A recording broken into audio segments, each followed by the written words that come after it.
বৃষ্টি নিয়ে আশার আলো দেখাচ্ছে আবহাওয়া অফিস। দেশের 5টি বিভাগ রংপুর, রাজশাহী, ঢাকা, খুলনা ও বরিশালের দু এক জায়গায় আগামী 24 ঘন্টার মধ্যে হতে পারে হালকা থেকে মাঝারি ধরনের বৃষ্টি অথবা বজ্রবৃষ্টি। দমকা হাওয়ার সঙ্গেও থাকতে পারে এই বৃষ্টি।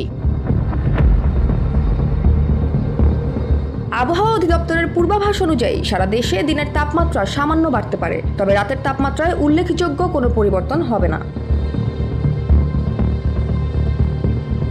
এদিকে বুধবার সকাল 9টা থেকে পরবর্তী 24 ঘন্টার পূর্বাভাসে বলা হয়েছে চট্টগ্রাম ও সিলেট বিভাগের অনেক জায়গায় এবং অন্যান্য বিভাগের কিছু কিছু জায়গায় দমকা হাওয়া সহ বজ্রবৃষ্টি হতে পারে। চট্টগ্রাম ও সিলেটের কোথাও কোথাও ভারী থেকে অতি ভারী বৃষ্টিপাতের সম্ভাবনাও রয়েছে। ওই সময় সারা দেশে দিনের তাপমাত্রা 1 থেকে 2 ডিগ্রি সেলসিয়াস পর্যন্ত কমতে পারে।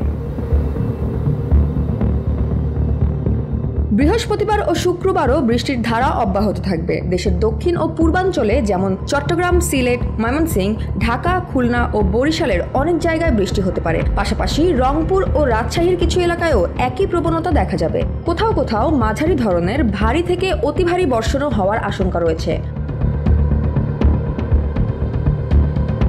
আবহাওয়া অফিস জানিয়েছে চলতি সপ্তাহের শেষ দিকে বৃষ্টিপাতের প্রবণতা আরও বাড়তে পারে, যা কিছুটা স্বস্তি এনে দিতে পারে দাবদাহে অতিষ্ঠ জনজীবনে। একই সঙ্গে সারা দেশে দিন এবং রাতের তাপমাত্রাও সামান্য কমতে পারে। অন্যদিকে চলতি সপ্তাহের শেষ দিকে বৃষ্টিপাতের প্রবণতা বাড়তে পারে বলেও জানানো হয়েছে।